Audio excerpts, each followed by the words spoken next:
안녕하세요.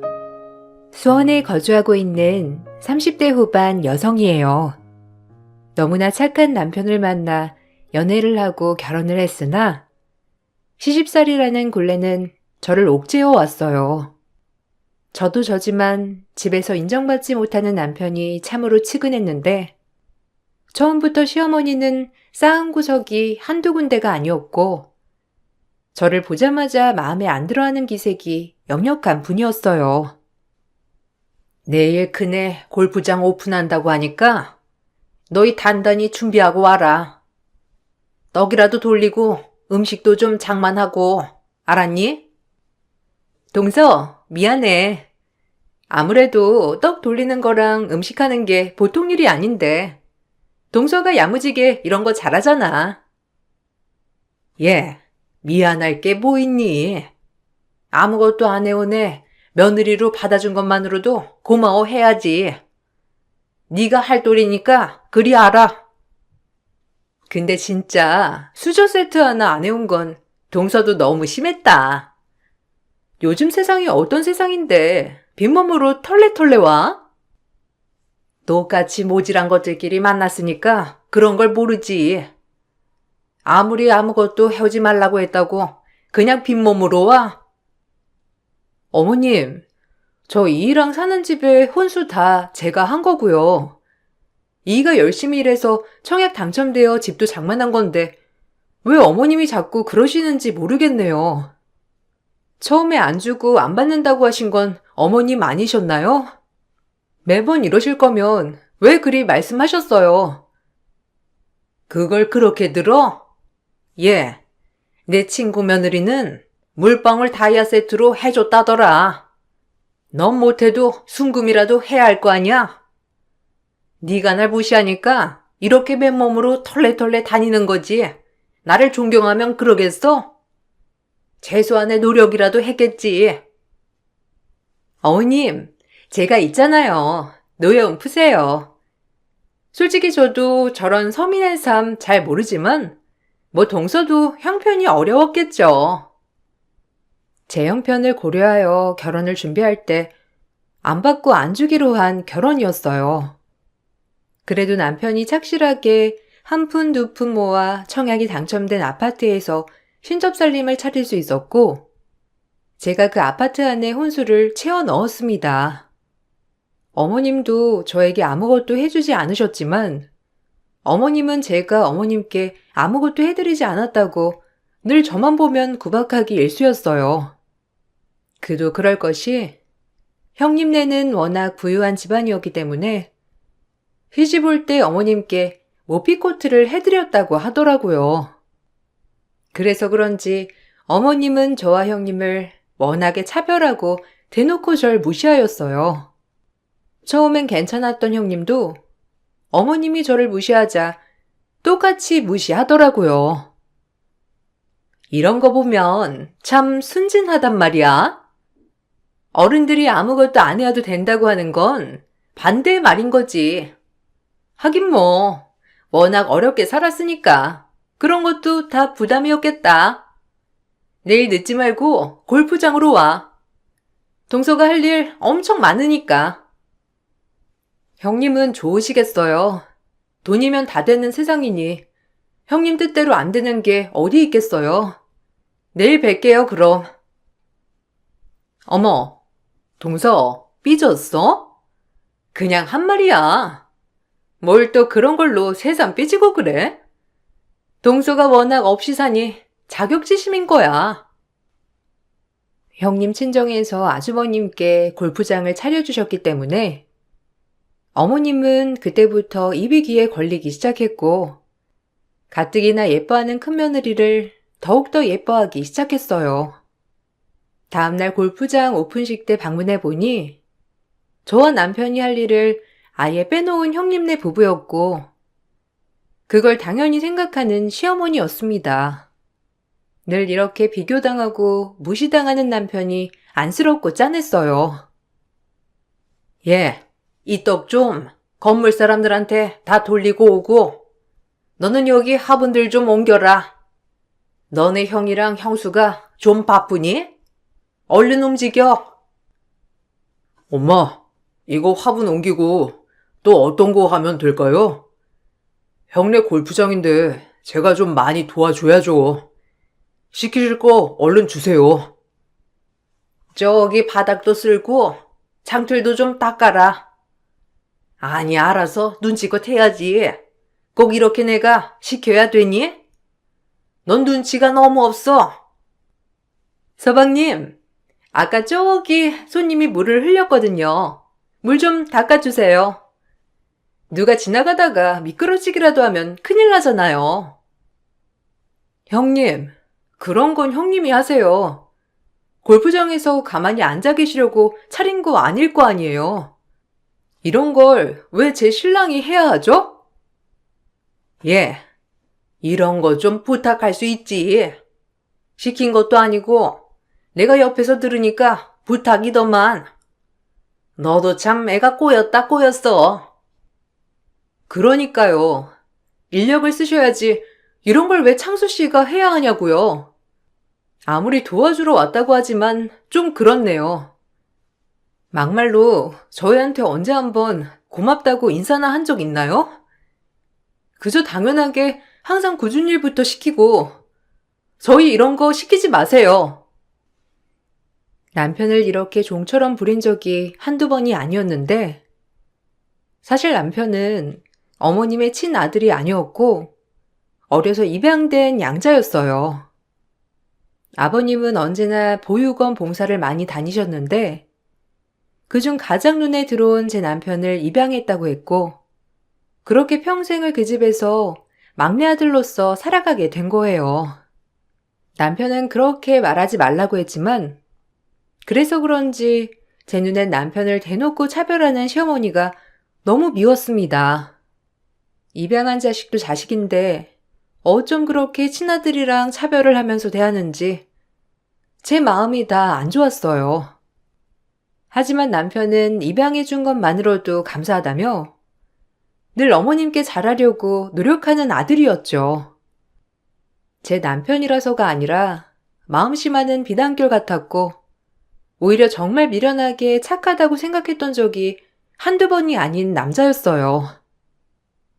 내가 너 걷어주고 먹여주고 이거 다 얼만 줄 알아? 돈으로 환산 못해. 그러니까 넌 평생 나한테 잘해야 한다. 돈을 못 벌면 행동으로서 나한테 보여주란 말이야. 그래야 내가 널 입양아로 받아들인 보람이 있지. 내 말이 틀리니? 네 형이 이런 거 딱하니 운영하면 네가 와서 청소도 해줄 수 있는 거고, 안 그래? 네 와이프 그만 떽떽거리라고 해라. 네, 엄마 말이 맞아요. 제 은인이시죠. 이렇게 가족도 만들어주시고 학교도 보내주시고 제가 더 잘할게요, 엄마. 근데 어머님, 그래도 같은 자식인데 아주버님이랑 차별하는 건 좀 아니지 않나요?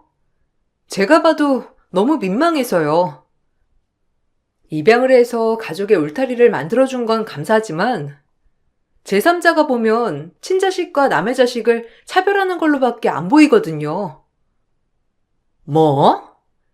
내가 뭔 차별을 해? 당연히 내가 키워줬으면 이 정도는 해야 하는 거고 큰아들이 내 뱃속으로 나왔는데 이렇게 하는 게 당연한 거지. 너 뭐 잘못 먹었니? 어디서 저런 털 떨어진 애를 데리고 와서 집안을 사단내려고 해? 못된 것. 재수 씨는 아무것도 모르면 가만히 있어요. 어디서 위아래도 없이 말대꾸를 합니까? 야, 니처 똑바로 교육 안 시킬래? 참다 제가 한마디 하려고 하면 어머님은 늘 저렇게 막말을 일삼았고 남편이 겨우 저를 진정시켜야 저는 화가 누그러졌어요. 그럼에도 불구하고 어머님은 대놓고 남편과 시숙을 차별하면서 대놓고 저희 집을 무시하기도 하였죠. 원래 사람은 근본이 중요한 거다. 우리 아들은 오리지널 정통 이 집안의 장남이고 쟤는 솔직히 바깥 양반이 입양하자고 해서 입양했으니까 누구의 씨앗인지도 모를 녀석인 거지. 너 나한테 섭섭하다고 생각 마라. 난 그래도 남한테 할 만큼 한 거야. 그럼요. 어머님처럼 성인군자가 어디 있으시다고. 솔직히 남을 저렇게까지 키우신 건 쉽지 않은 거죠. 어머님, 대단하세요. 동서가 어머님 살아온 세월을 다 알아? 뭘 안다고 그렇게 어머님한테 바락바락 대들어? 어머님 마음 다치셨겠다. 역시 우리 며느리야. 다들 그래. 나보고 어떻게 누군지도 모를 자식을 키우냐고. 그래도 어쩌겠어. 내 운명인걸. 최대한 열심히 보살피고 돌봐야지. 그러니까 둘째 너, 나한테 특히 더 잘해야 해. 나한테 절을 해도 모자랄 판이니까. 알겠니? 왜 대답이 없어? 네가 이 집안에 들어와서 그래도 가족이 생기고 밥도 먹을 수 있는 건데 고마워하지는 못할 망정. 형님네 식구와 어머님은 저렇게 한편이 되어 골프장에 모든 손님들이 계신 데서 남편에게 저런 행동을 하였어요. 제 기준에 상식이 정말 없어 보였지만 남편은 멋쩍은 듯 웃으며 본인 할 일을 하더라고요. 그 모습을 보고 참 안쓰러운 생각이 들었답니다. 아마 지금도 저런데 어렸을 때는 얼마나 눈치를 줬을지 안 봐도 훤했고 그 모습이 눈에 훤해 저조차도 눈물이 나더라고요. 입양된 게 나쁜 것도 아니고 자기는 왜 죄인처럼 거기서 그 말을 듣고 가만히 있어? 진짜 어머님 해도 해도 너무하셔. 그래도 엄마 말이 맞잖아. 이렇게 키워주고 입혀준 것도 대단하신 거지. 완전 피도 안 섞인 남인데 그러려니 해. 막말로 누구 씨인지도 모르는 나인데 엄마가 걷어주고 키워준 거잖아. 그것만으로도 난 정말 감사해야 하는 게 맞는 거야. 당신이 그러니까 더 무시하시는 거야. 아버님만 집에 계셨어도 저러진 못하시는데 점점 아주 더해 보면은 이번 주에 요양원에 계신 아버님한테 다녀올 거지? 오랜만이라 가야 할 것 같은데 아마 아버님도 엄청 기다리실 거야. 그래야지. 아빠 얼굴도 보고 바람도 쐬드리고 그러려고. 요즘엔 매일 보면 본인이 갈 때가 된 것 같다고 하시고 마음이 참 안 좋아. 이번에 가서 기분 좀 풀어드리고 와야지. 그래도 아빠는 누구보다도 날 잘 이해해 주시는 분이니까. 몇 년 전 뇌졸중으로 쓰러지신 아버님은 요양원에 계셨는데 저희는 보통 한 달에 2번 정도 요양원에 방문을 하여 아버님을 뵙곤 했어요. 그래도 집에 아버님이 계실 땐 어머님의 차별이 이렇게까진 심하진 않았지만 아버님이 집에 안 계시고 나서 오히려 더욱더 차별이 심해지셨죠. 그래서 그런지 남편은 아버님을 참 잘 따르고 더욱더 존경하며 좋아했어요. 그렇게 아버님을 뵈러 요양원으로 향했고 그 어느 때처럼 아버님은 저희를 반갑게 맞이해 주셨답니다. 언제 봐도 정말 다정하신 분이었고 젠틀하신 분이었는데 남편을 입양아처럼 대하지도 않으시고 그저 본인 귀한 아들처럼 여겼거든요. 너희 엄마 히스테리 여전하지? 네가 이해해라. 나 이렇게 아프게 되고 본인도 마음 붙일 데가 없고 하니 너한테 또 그러는 거야. 내가 너한테 미안하지. 괜히 사는 동안 스트레스 준 거 아닌가 싶은 것이 안쓰럽고 짠하고 그래. 아빠, 그런 말씀 마세요. 아빠 아니었음 제가 어떻게 살았겠어요. 그러니까 그냥 쾌차하시고 이제 집에 가셔야죠. 이제 너한테도 덜어놔야 할 것도 같고 때가 된 것 같아서 얘기 좀 해야겠다. 세아가 자리 좀 비켜줄래? 할 말이 있어서. 시아버님은 남편에게 미안해하면서도 꼭 할 말이 있다며 저에게 자리를 비켜달라고 했고 그 이후 남편의 표정은 정말 어두워졌습니다. 그리고 전 남편에게 시아버지가 했던 말을 되물어봤지만 남편은 절대 얘기해주지 않았어요. 더 이상 묻는 것이 남편을 힘들게 하는 것 같아서 더 이상 얘기를 할 수 없게 되었고 그 일은 까마득하게 흐리고 지나갔어요. 어머님이 손꼽아 기다리던 생일이 다가왔고 어머님은 요양원에 계신 아버님이 생각도 나지 않는지 성대하게 생일잔치를 해야 한다며 한두 달 전부터 노래를 불렀습니다. 그렇게 하여 본인이 간절히 기다리던 생일이 다가온 것이에요. 내 생일인데 우리 며느리들이 뭘 사왔는지 내가 한번 볼까나? 우리 큰애는 언제나 이렇게 정성 들여서 가져온다니까. 어머, 이 브랜드 엄청 비싼 건데. 아유, 역시 우리 큰애다. 너무 고마워 진짜. 내가 입고 싶었던 건데. 지난번에 어머님이랑 쇼핑할 때 어머님이 눈독 들이는 거 제가 다 봤죠. 얼른 입어보세요. 아, 동서는 뭐 준비했어? 아, 저도 지난번에 어머님이랑 백화점 갔을 때 바지 예쁘다고 하시는 게 생각나서 이 바지 하나 준비했어요. 바지만 사드리기 뭐해서 세트로 어울리는 티셔츠도 하나 준비해봤는데 어떠세요? 어머님이 지난번에 입어보고 핏 예쁘다고 했는데 여기 브랜드 저가 브랜드잖아. 1년에 한 번 있는 시어머니 생신인데 너 참 돈 아낀다. 내가 네 남편 고아 소리 안 듣게 해준 장본인이야. 왜 이래? 에휴, 저기다가 가져다 놔. 일단 이 재킷 먼저 입어봐야지. 우리 큰애 너무 고맙다 정말. 그러게, 동서. 아무리 서방님이 친자식이 아니라도 그렇지. 그 옷은 너무했다. 거적대기 같아. 누가 입니 그런 걸? 네? 아니 이거 어머님이 가지고 싶다고. 아 물론 형님이 선물한 가격에 비하면 저렴하지만 그래도 저한텐 큰돈이에요. 알겠으니까 저리 가져다 둬. 저런 걸 어디 입고 나가라고. 이 재킷 좀 봐라. 얼마나 뽀대가 나니? 역시 우리 며느리야. 여유가 있는 형님 선물에 비해 제 선물은 한없이 약소해 보였습니다.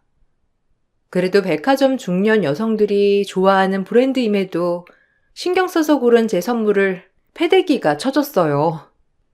그리고 어머님은 웃으며 형님에게 너무 행복하다는 듯이 얘기를 하더라고요. 그 모습을 보는데 참 수치심이 느껴지고 역시나 어머님은 돈밖에 모르는 분이구나 싶은 게 내가 왜 여기 왔지 싶었어요. 아유, 이쁜 내 며느리. 내가 오늘 그게 한턱 쏠게.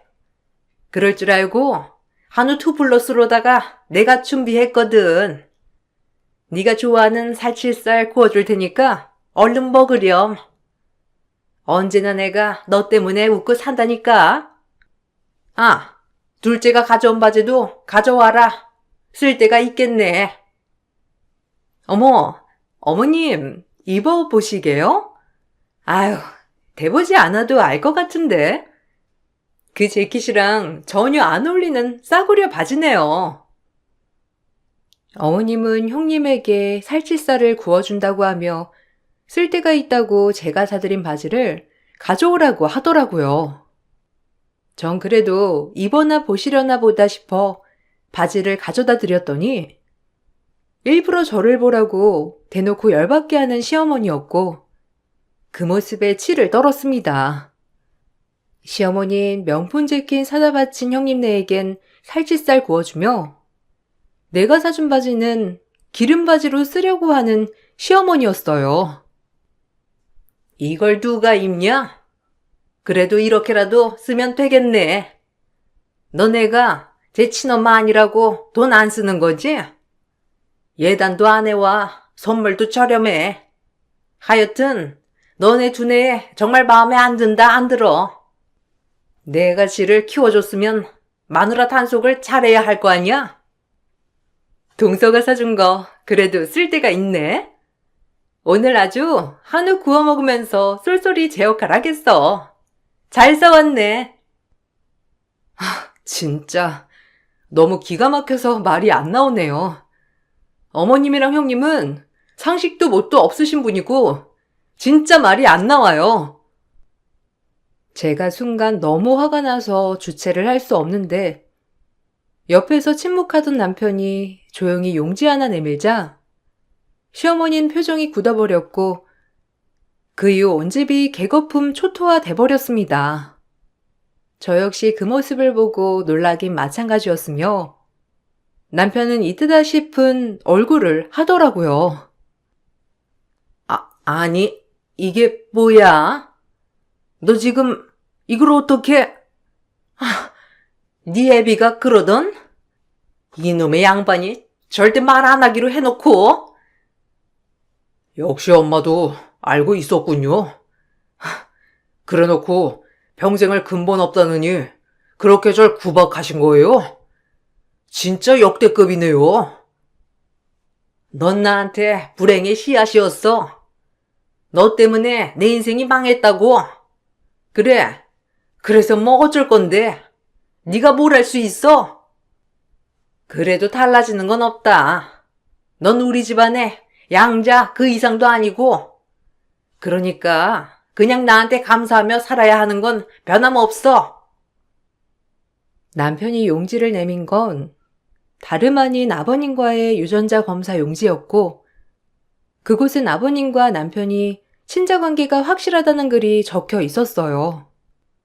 사실 남편은 아버님이 입양을 했다고 했지만 아버님이 밖에서 나온 자식이었고 평생을 시어머니는 남편에게 친자인 걸 얘기하지 않겠다는 조건으로 남편을 받아들인 거예요.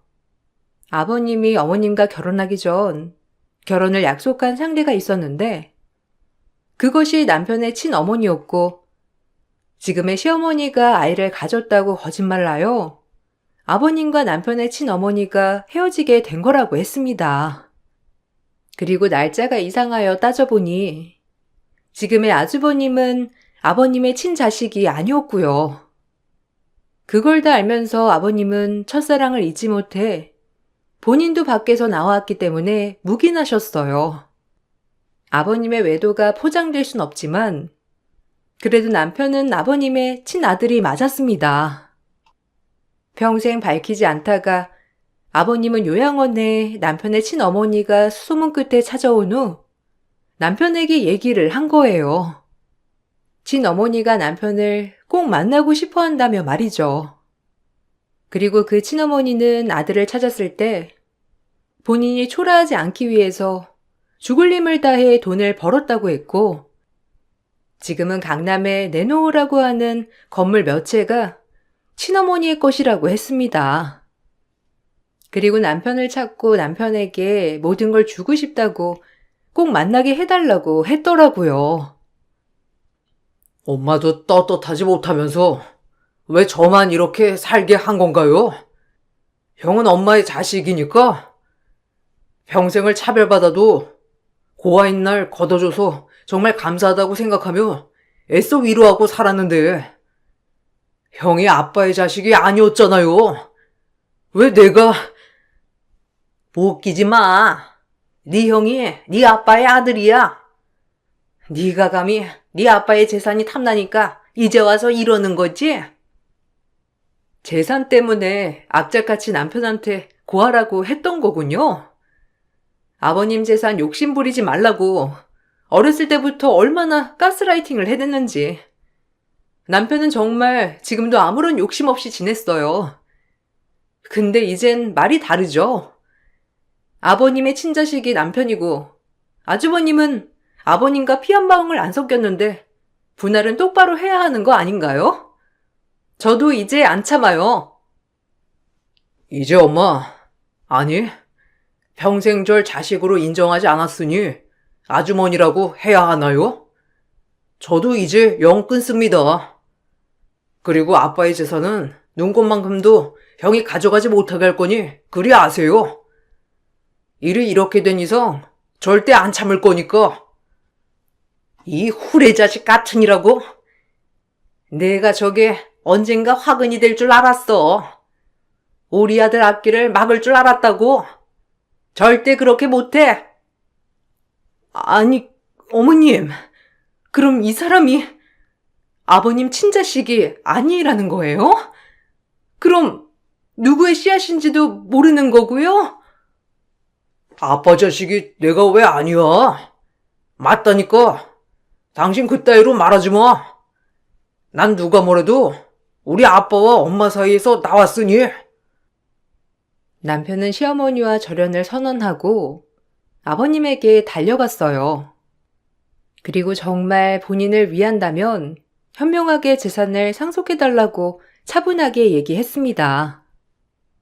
아버님도 이제야 핏줄이 많이 당기는지 아주버님에겐 시골의 땅 조금과 어머니에게 빌라 한 채, 그리고 나머지 재산은 전부 제 남편에게 상속했어요. 아무래도 평생 남편에게 미안한 마음을 이렇게 보상한 것 같았어요. 미안하다. 내 아들 평생 밝히고 싶었지만 참 나도 바보 같지. 이제야 밝히는 날 용서해줘. 그리고 이렇게라도 너한테 보상하마. 아무래도 너한테 보상할 길이 이것밖에 없는 거야. 참 나도 미련하고 나쁜 애비지. 용서해주면 좋겠다. 하고 싶은 말이 많지만 아빠 몸도 안 좋으시고 그러니 더 이상 하지 않을게요. 상속분은 잘 받겠습니다. 제가 이 정도 받을 사람은 되는 거죠?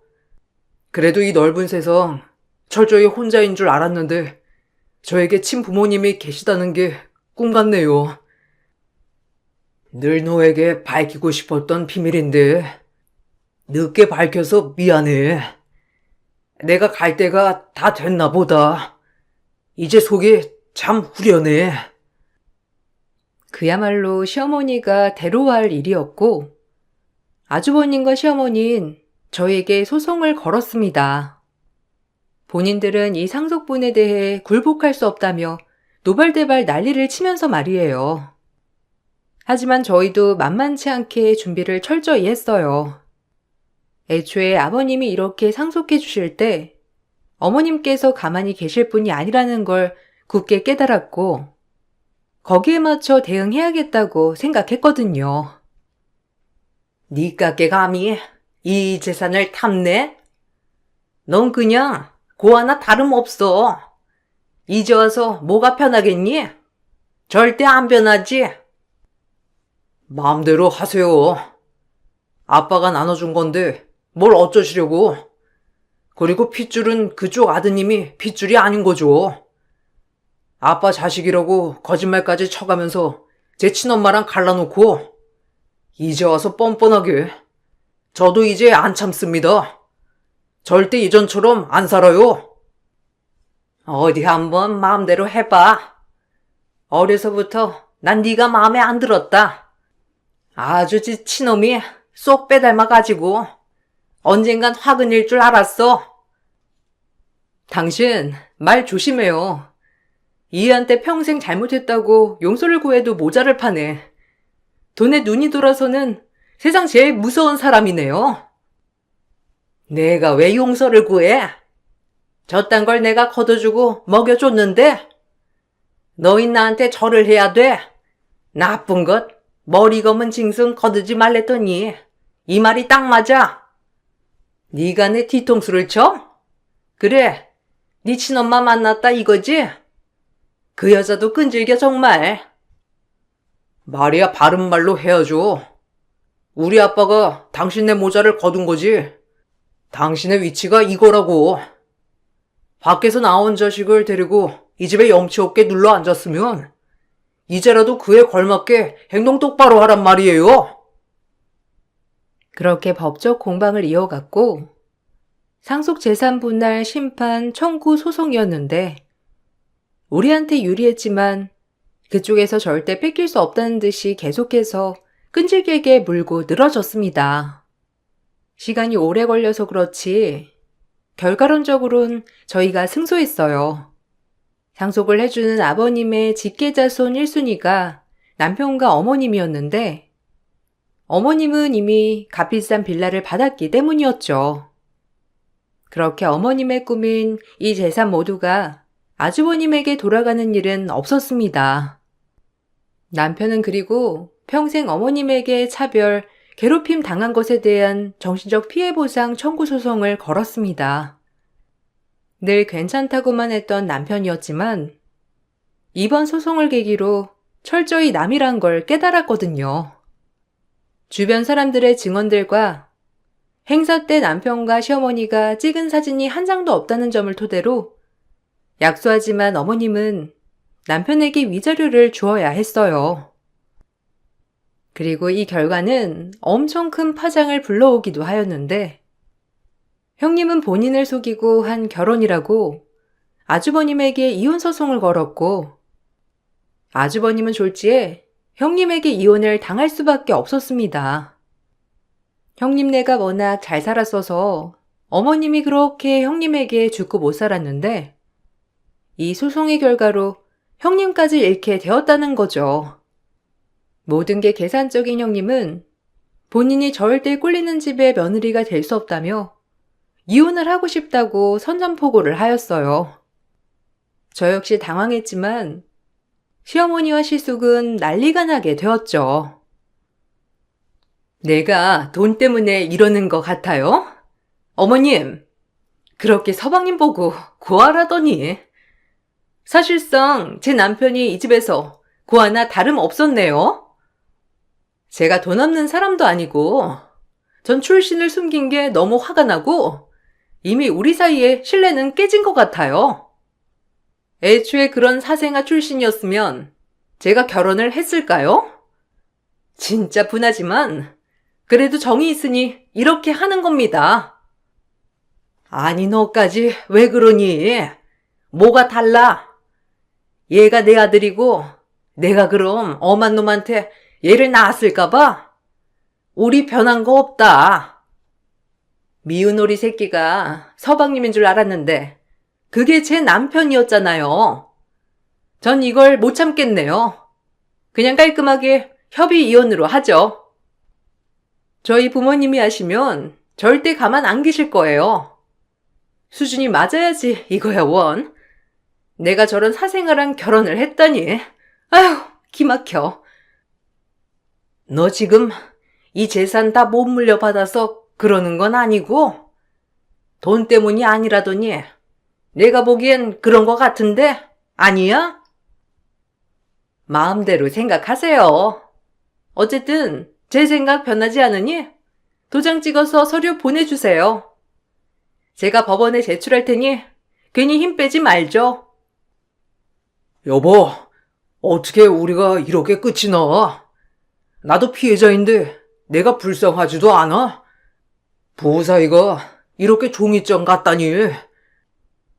애 없을 때 끝내는 게 맞아. 난 당신한테 이제 정 다 떨어졌어. 그냥 깔끔히 끝내자. 그럼 나 갈 테니 서류 보내. 이게 다 엄마 때문이에요. 애초에 욕심을 부려서는 이제 내 인생 어떡할 거냐고요. 엄마가 책임지란 말이에요. 졸지에 이혼도 당하고 재산까지 나눠 가져야 하는 아주버님이었습니다.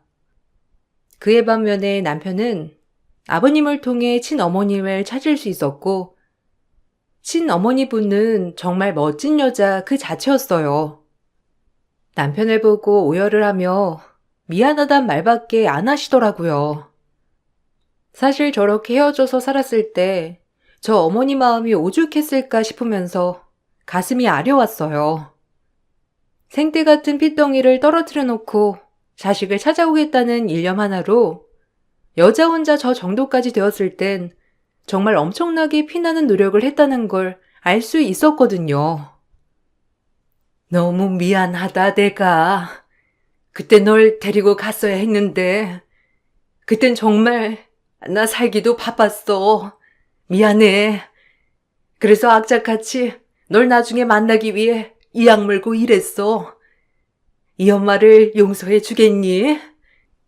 염치불고하지만 앞으로라도 행복하게 지내고 싶다. 왜 이제 찾아왔나요? 어렸을 때 찾아오시지. 제가 얼마나 힘겹게 참고만 살았는데. 돈 없어도 엄마 옆에서 그저 사랑받는 아들로 살고 싶었다고요. 늘 고아 취급에 없는 놈 취급. 진짜 너무 힘들었다고요. 그런데 왜 이제 와서 아빠도 그렇고 엄마도 너무 무책임해요. 제가 낳아달라고 했냐고요. 왜 제 인생을 이렇게 서글프게 만들어요? 왜? 너무 미안해. 내가 할 말이 없다. 엄마 좀 용서해줘. 그 시절 네가 힘든 만큼 앞으로의 인생 내가 보상해 줄 거야. 너한테 어떤 말로도 위로가 되진 않겠지만 네 아빠랑 헤어지고 재혼은 하지도 않았어. 그저 너 하나 만나겠다는 생각으로 이 약 물었거든. 너 8살 되던 해에 사실 네 국민학교로 널 보러 갔었어. 엄마도 없이 아빠랑 입학식에 다녀오는 것 같더구나. 마음 같아선 내가 네 엄마라고 나타나고 싶었는데 혹시라도 네가 혼란스러울까봐 앞에 나서지도 못했지. 미안해. 그래도 네 입학식 졸업식엔 엄마가 늘 뒤에서 함께 했다는 것만 알아줘. 하지만 정작 옆에 있어주지 못해서 미안하구나. 그래도 이렇게 건강히 살아 계셔줘서 고맙습니다. 그리고 제가 완전 고아가 아니었다는 걸 알게 돼서 정말 기뻐요. 남편이 친어머니와 아버님을 용서하는 것은 시간이 꽤 오래 걸렸지만 워낙 성품이 착한 사람이었기 때문에 금방 용서를 하였고 친어머니와 왕래를 하면서 살아가게 되었어요. 아버님은 오랜 수건인 이 모든 비밀을 다 풀고 나신 뒤 얼마 안 돼 돌아가셨답니다. 그리고 시어머니와 아주버님은 아버님에게 너무 실망이라며 장례식에 참석도 하지 않았고 마지막 아버님 가는 길 신어머니와 남편이 지키게 되었어요. 그래도 마지막에 이렇게 비밀을 풀어주고 가셔서 얼마나 다행인지 몰라요. 우리 며느리 고맙다. 네가 우리 창수 옆에 있어줘서 창수가 버틴 거겠지? 앞으로 시어머니로서 정말 잘할게. 우리 시어머니와 며느리 사이라기보다 친모녀처럼 잘 지내자. 내 하나뿐인 아들과 며느리를 위해 열심히 살 거야. 감사합니다. 사실 시어머니한테 이런 대접은 처음 받아봐서 정말 너무 행복하고 좋네요. 저도 잘할게요, 어머님. 창수가 고아에 입양하였어도 넌 늘 창수 옆을 지켜줬지. 정말 내가 너한텐 고마운 마음밖엔 없어. 창수 씨가 정말 좋은 사람이기 때문에 가능한 거였죠. 이게 다 어머님 성품을 창수 씨가 물려받은 것 같아요. 감사해요.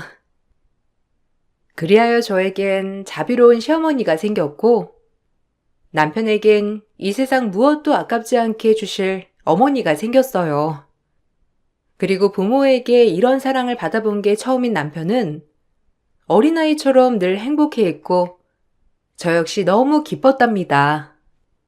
남들에게 쉽게 일어나지 않은 일을 겪었지만 그래도 남편이 친어머니를 찾아 이런 행복을 누린다는 게 저 역시 너무 감격스러웠어요. 그 이후로 시어머니의 소식은 없지만 아무래도 그저 본인 아들이 최고인 양 아직도 살아가고 있겠죠. 이쯤 되니 그저 원망도 미움도 없어요. 그저 이제는 저희와 별개로 알아서 잘 살았으면 하는 마음이 가장 많이 들었거든요. 30년을 넘게 키운 아들인데도 불구하고 단 한 번의 사과도 없이 끝이 난 관계지만 그저 그들도 어딘가에서 본인들의 행복을 찾길 바라면서 글을 마칠게요. 감사합니다. 좋은 하루 보내세요. 안녕하세요. 저는 현재 아들, 딸과 새로운 출발을 하기 위해 준비 중인 50대 여성입니다. 오랜 시간 고민 끝에 내린 결정에 후회는 없지만 막상 떠나려니 기분이 좋지는 않습니다. 곧 명절이 다가와서 그런 것 같지만 그래도 제 결정을 번복할 마음은 없습니다. 큰 아들 따라 제 딸과 저는 해외로 떠나게 됐지만 이곳에 남아 있어야 될 사람들이 몇 명 있어요. 저희 가족과 관계 형성이 좋았다면 분명 함께 떠날 수 있었을 테지만 이미 돌이킬 수 없는 많은 아픔을 겪게 되었던 터라 조금의 미련도 없이 그리고 그 사람들과 정을 떼내려 합니다. 평소에도 저희 가족이 상처를 많이 받았었지만 그래도 좋은 게 좋은 거라고 최대한 참고 살아왔었어요. 그 이유는 남편이 불행하게도 사고로 세상을 떠나게 됐는데 시모는 그 탓을 저에게 돌렸습니다. 2년 전에 앞이 안 보일 정도로 비가 상당히 많이 내린 적이 있었어요. 그때 남편 옆에 제가 타 있었고 공항으로 향하고 있었습니다. 미국에서 스카우트된 아들이 잠깐 한국으로 귀국을 하게 돼서 정말 오래간만에 보는 얼굴이라 남편이 퇴근하자마자 저를 태우고 공항으로 향했어요. 그런데 출발한 지 얼마 되지 않아서 차가 미끄러졌는데 남편은 저를 지키기 위해 운전대를 안쪽으로 틀었고 가드레일과 부딪히게 되면서 전복이 되었는데 그 충격으로 정신을 잃게 된 남편은 현장에서 세상을 떠나고 말았어요. 그때 사고가 나기 5분 전에 남편이 저를 태우고 막 출발했을 때 시모가 전화를 했었어요. 비가 많이 오고 있으니 사고 위험이 있어서 제 아들이 버스 타고 바로 시댁으로 오게 하는 게 어떻겠냐고 걱정을 하셨는데 남편은 아들 얼굴을 빨리 보고 싶다며 걱정하지 말라고 전화를 끊었습니다. 그리고 잠시 뒤 돌이킬 수 없는 사고가 터지게 된 거였죠. 그리고 시모는 남편이 세상을 떠나게 된 이유가 전부 제 탓이라고 했었어요. 비가 억수로 쏟아지던 날 퇴근한 저를 태우러 갔다가 공항으로 가는 길에 사고가 나게 된 거라 저에게 잘못이 있는 거라고 오열을 하면서 분노를 표출했습니다. 저도 그때 당시 아무 말도 하지 못했던 건 시모의 말처럼 저를 데리러 오지 않았다면 불행은 일어나지 않았을 거란 생각을 떨쳐낼 수 없었기에 아무 말도 할 수가 없었어요. 그렇게 남편을 떠나보낸 뒤 다니던 회사도 그만둘 수밖에 없었습니다. 그 회사를 다닐 수 없었던 이유는 항상 남편이 먼저 퇴근하고 저를 데리러 왔었기 때문에 회사에만 도착하면 아무것도 할 수가 없었어요. 눈물이 마를 날이 없었고 정상적인 생활은 불가능하게 되었죠. 그리고 그 일이 있고 난 이후 시모는 퇴사한 저를 시댁으로 불렀어요. 장남이 세상을 떠났으니 시모와 시누를 제가 책임져야 한다며 살고 있는 집을 정리한 뒤에 시댁으로 들어와 살길 원했습니다. 그 말에 당황해서 바로 답을 주지 못했었는데 시모는 세상 떠난 아들의 슬픔 때문에 아무것도 할 수가 없다며 제가 시댁에 들어오길 강요했었죠. 남편이 떠난 뒤 혼자가 된 저는 처음엔 모든 게 제 탓인 것 마냥 느껴져서 죄책감 때문에 시댁에 들어갔었어요. 그리고 이런 문제 때문에 저를 걱정한 딸은 혼자 살던 집을 정리한 뒤 저를 따라 시댁으로 들어왔었습니다. 시모가 저를 함부로 대하지 못하게 하려고 출퇴근 거리가 멀어도 시댁으로 들어왔었어요.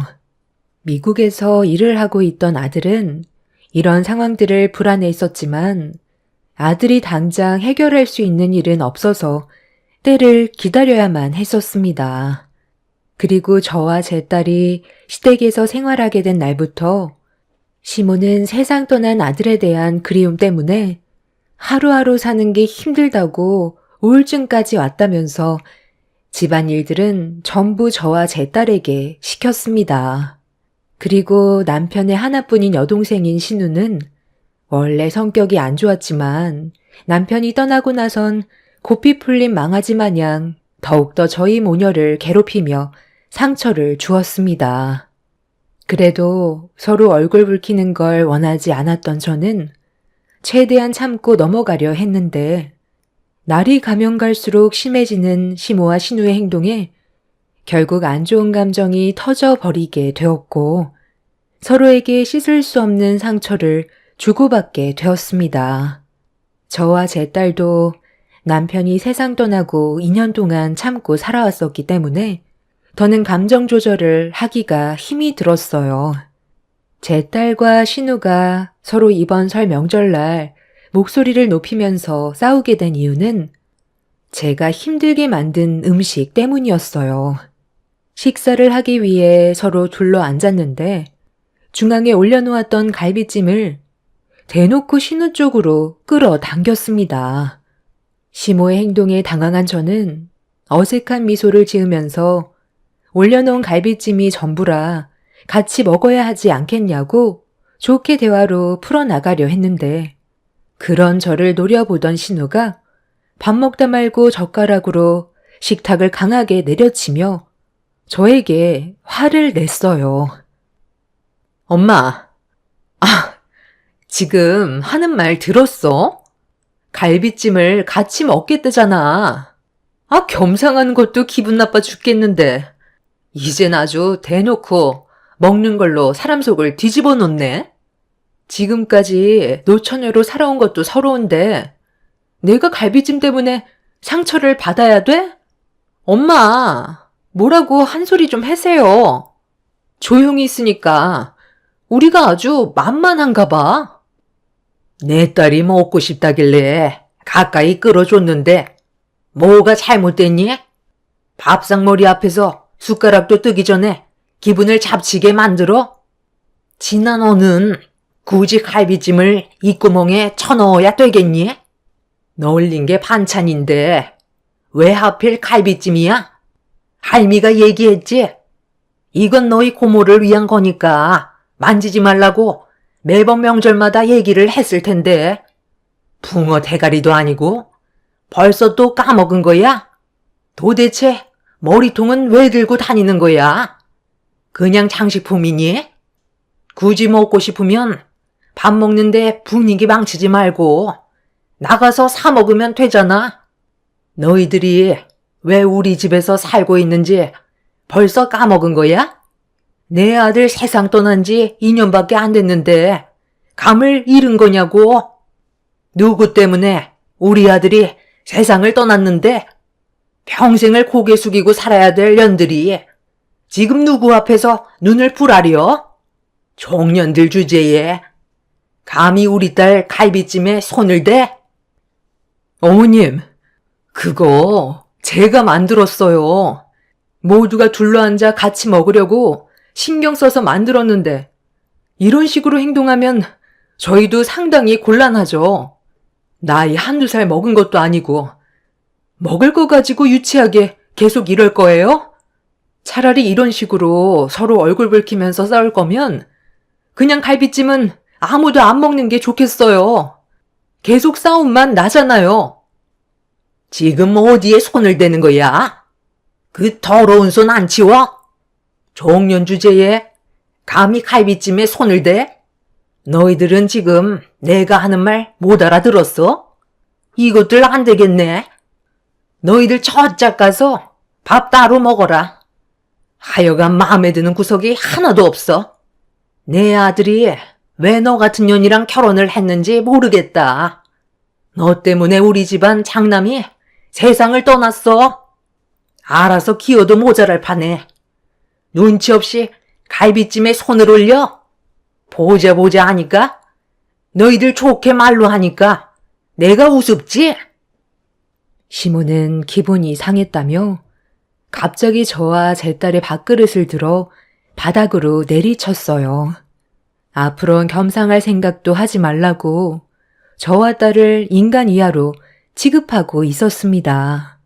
힘들게 제 딸과 명절 음식 준비하는 동안 손가락 하나 까딱하지 않은 두 모녀가 갈비찜 하나 가지고 집안 분위기를 상당히 안 좋게 만들어버려 저 또한 화가 머리끝까지 올라왔어요. 그동안 세상 떠난 남편한테 너무 미안해서 최대한 참고 있었는데 저도 사람인지라 시모와 신우의 잘못된 행동에 결국 분노하게 되었습니다. 정말 해도 너무한 거 아니에요? 힘들게 음식 준비했는데 고작 갈비찜 하나 가지고 유치하게 서로 얼굴을 붉혀야 되겠어요? 어머님 성격이 더러우니까 아버님도 버티지 못하시고 병으로 세상을 떠나게 되신 거라고요. 무슨 조선시대도 아니고 저희가 노비예요? 종년들이라뇨. 그이가 세상 떠난 게 저도 마음이 아프고 아직까지 믿어지지가 않아서 정신적으로 너무 힘든데 어머님은 제 마음 조금도 헤아려 주려 하지 않잖아요. 저는 그런 점이 너무 서운하다고요. 그래서 지금 네가 잘했다는 거야? 어디서 시애미한테 말대꾸를 하고 있어? 우리 집 양반이 세상을 떠난 게 내 잘못이라고? 암에 걸린 것도 내 탓이니? 어머님 때문에 받은 스트레스가 암을 유발한 거겠죠. 지금까지 어떻게 행동했는지 돌아보시면 답 나올 텐데요. 어쩜 사람이 그래요. 저도 그이가 세상을 떠나고 나서 지금까지 우울증약 먹으면서 힘들게 하루하루 버티며 살아가고 있는데 서로가 같은 아픔으로 힘들면 최대한 좋게 풀어야 되는 거 아니에요? 너만 아니었어도 내 아들 세상 떠날 일 없었다. 너 하나 때문에 돌이킬 수도 없는데 그럼 화가 안 나겠어? 회사로 데려와 달라는 말만 안 했어도 그쪽으로 갈 일도 없었을 테고 사고는 일어나지 않았을 거라고. 그런데 너 탓이 아니야. 내가 지금 참고 있는 건 안 보여? 나는 네가 평생 내 아들 세상 떠난 거에 대해 죄책감을 가지고 살아갔으면 좋겠다. 너희들의 불행이 나를 숨쉬게 만드는데 여기서 멈출 이유 없잖아. 당장 엎질러진 밥그릇 전부 치우고 저기 구석에서 얼굴 안 보이게 밥을 처먹든지 해라.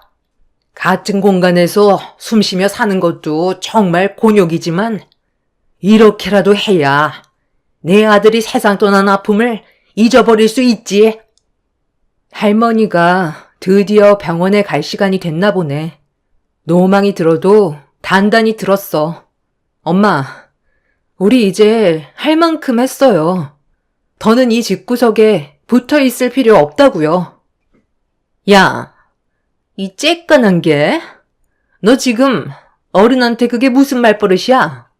너희 엄마가 그리 가르치디? 아주 두 모녀가 쌍으로 난리를 치는구만. 내가 웬만하면 조용히 넘어가려 했는데 너 오늘 그 버르장머리 좀 당장 뜯어 고쳐야 할 것 같다. 엄마, 우리도 참을 만큼 참았어. 오빠는 세상을 떠났는데 내 앞에서 저렇게 멀쩡히 지내고 있는 모습을 보니까 우라통이 터진다고요.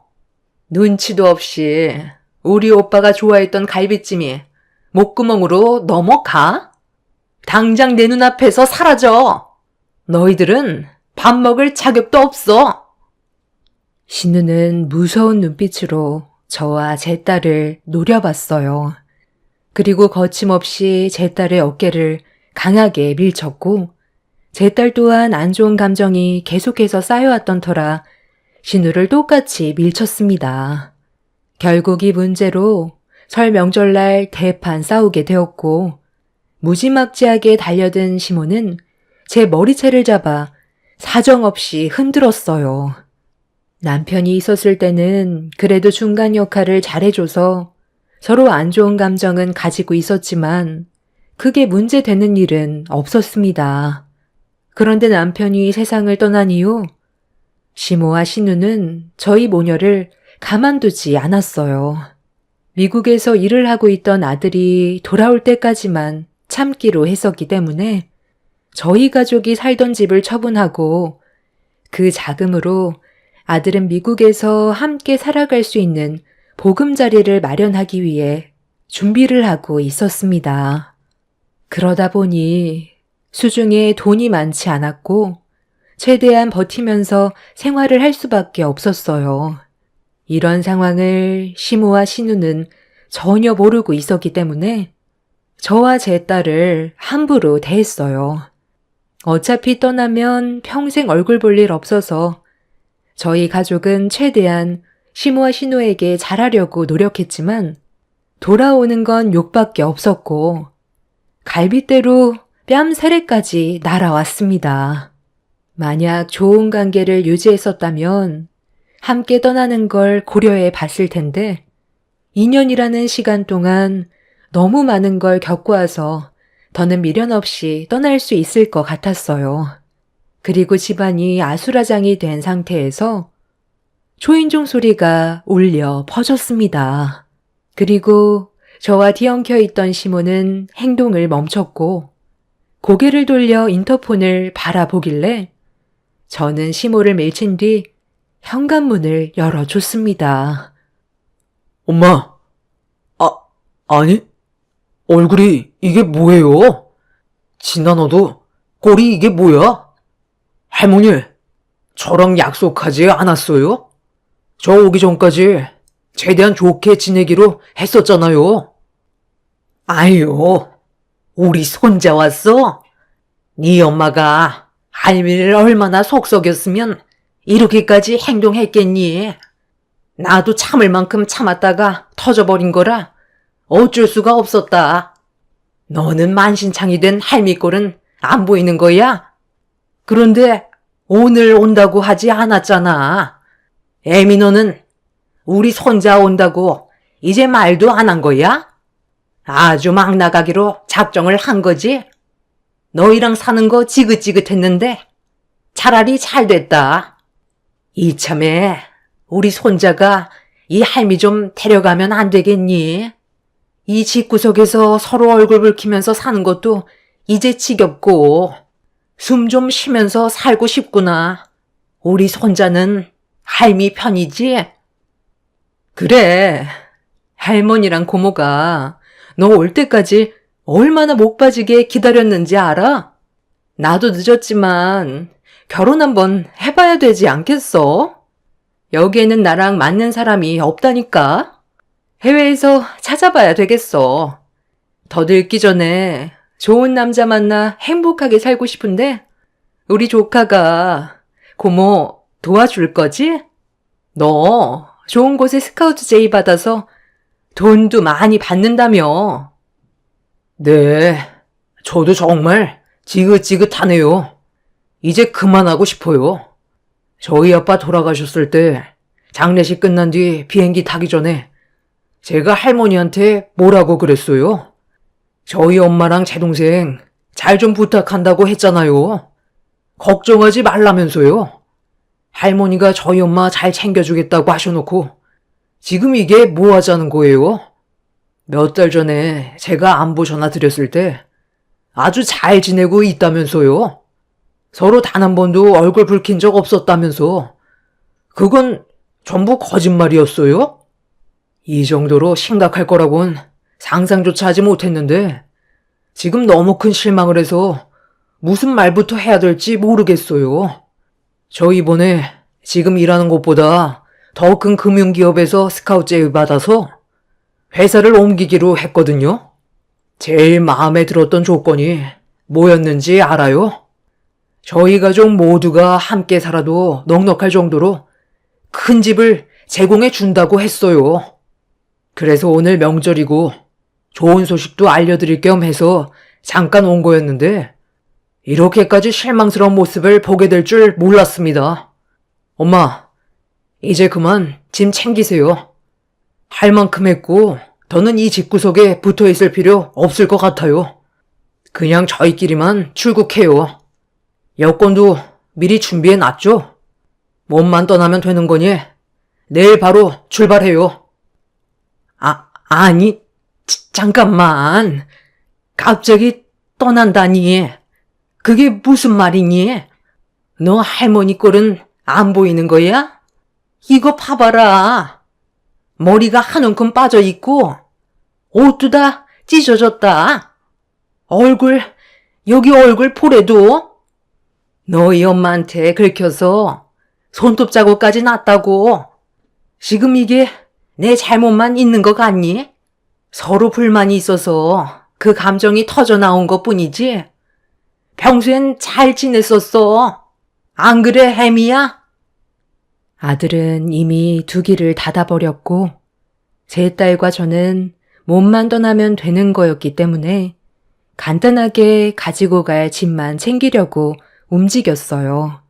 시모의 말에 아들이 아무런 대답도 하지 않자 어쩔 줄 몰라 하면서 최대한 상황을 풀어보려 했지만 이미 서로가 받은 상처의 골이 너무 깊었기 때문에 좋게 풀어갈 수는 없었습니다. 그럼 앞으로 우리는 어떻게 살아가라고? 너희들 전부 다 떠나버리면 집안일은 누가 하고 음식은 또 누가 만들어? 설마 생활비까지 끊어버리는 건 아니지? 네, 그것도 이제 그만하려고요. 매달 할머니한테 드렸던 용돈도 더는 드릴 수 없을 것 같아요. 고모도 마찬가지야. 그동안 내 동생 잘 챙겨주고 있다는 거 전부 거짓말이었다는 거잖아. 너무 실망스럽고 다시는 얼굴 보고 싶지도 않아. 고모가 왜 지금까지 남자 하나 못 만나서 결혼을 못하고 있는 줄 알아? 고모 성격을 봐봐. 어떤 남자가 좋아하겠어? 해외 가서 남자 찾는다고 고모 성격 맞춰줄 사람이 있을 것 같아? 남 인생 망치지 말고 그냥 평생 노처녀로 혼자 살아. 애미 너 정말 이 집에서 나갈 거야? 너희들 그냥 가버리면 여기에 남겨진 우리는 어떻게 하라고? 그냥 이대로 떠나버리면 굶어 죽는다는 거 몰라? 너무 극단적으로 생각하는 것 같은데 이 집 처분하면 되죠. 둘이서 살기에는 너무 넓잖아요. 둘이 사는데 큰 집이 뭐가 필요해요? 제가 봤을 때 이 집 너무 낡아서 조도 안 가지겠지만 그래도 돈이 다 떨어져서 먹고 살기 힘들면 헐값이라도 처분하세요.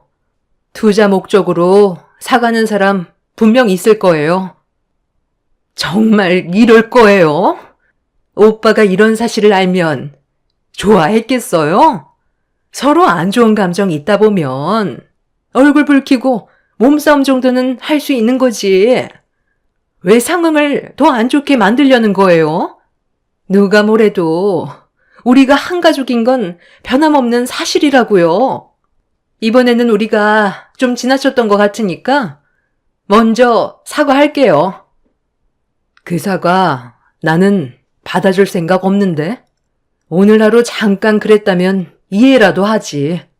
그 사람 세상 떠나고 2년 동안 어떻게 했어? 내 아들 해외에서 근무하는데 방해될까봐 그동안 아무 말도 안 했던 것 뿐이지 너무 많은 상처를 받으면서 살아왔었다고.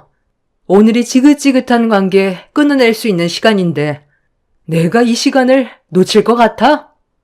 상황이 불리해지니까 어쩔 수 없이 사과하는 거 이미 다 알고 있는데 그냥 평소대로 해. 어차피 내 결정이 바뀔 일은 없을 테니까. 두 번 다시 기억하고 싶지 않았던 설 명절은 그렇게 서로에게 아픔만 남겨진 채 끝이 나게 되었습니다. 그날 이후 저와 제 딸은 아들의 도움을 받아 해외로 이주할 준비를 하고 있었어요. 여러 가지로 준비해야 될 것들이 있어서 잠깐 지낼 임시 거처를 마련했는데 시모와 신우가 어떻게 알았는지 저희 집을 찾아왔어요. 알고 보니 딸이 다니고 있는 회사에 몰래 찾아가 퇴근할 때 미행해서 저희 집을 알아낸 거였습니다. 저희 가족이 떠나게 되면 본인들이 해야 될 일이 많아지니까 발등에 불이 붙어버린 거였죠. 별로 대화하고 싶지도 않아 딸을 집으로 들여보낸 뒤 문을 닫으려는데 신우가 현관문 틈 사이로 발을 껴넣더니 1분만 시간을 달라고 애원했어요. 무슨 말을 하려는지 드러나 보려고 용건만 말하라며 1분의 시간을 주었습니다. 그런데 신우가 갑자기 제 앞에 무릎을 꿇더라고요. 정말 우리만 여기에 놓고 떠날 거예요? 사람이 아무리 잘못을 했어도 이렇게까지 사과를 하면 용서받을 기회는 줘야 하지 않겠어요? 분명 좋아질 수 있는 방법은 많이 있을 텐데 이대로 그냥 떠나가 버리면 우리는 앞으로 어떻게 살아가라고요? 앞으로 진아랑 세연이한테 잘할게요. 그동안 세연이가 고생했으니까 이제 내가 하면 되잖아. 거기 가서는 아무것도 하지 마. 내가 다 할게. 그냥 엄마랑 나 데리고 가기만 하면 돼. 다른 거 바라지도 않는다니까. 이미 배는 떠났다고 했잖아요. 더는 그쪽들 얼굴 2번 다시는 보고 싶지 않다는데 구차하게 자꾸 이럴 거예요? 우리는 할 만큼 했다고 생각하는데요. 그래, 충분히 할 만큼 했다. 그래서 앞으로는 우리가 하겠다는 거잖아. 애미 너가 어떻게 행동했는지 충분히 알고 있는데 당연히 보답해줘야지. 제가 바라는 건 우리 앞에 다시는 나타나지 않는 거예요.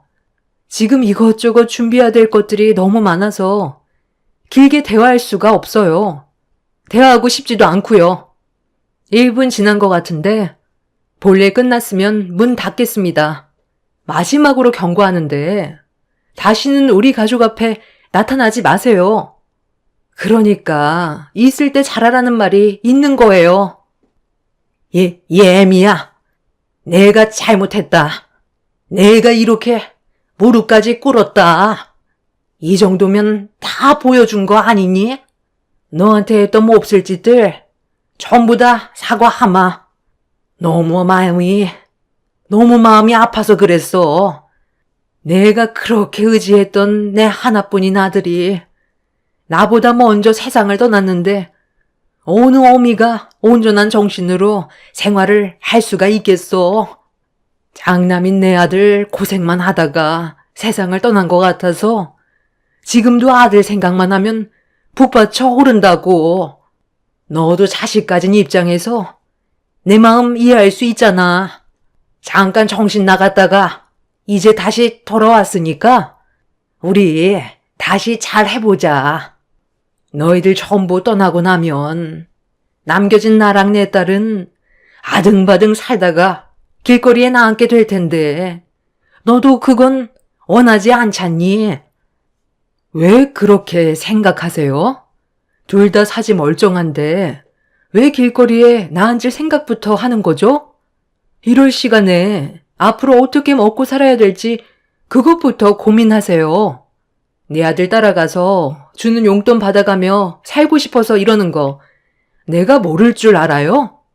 저에게는 지금이 이 악연을 끊어낼 수 있는 마지막 기회예요. 절대로 같이 떠날 생각 없으니까 그만 연기하고 돌아가시죠. 한 번만 더 찾아오면 그땐 경찰 부를 거예요.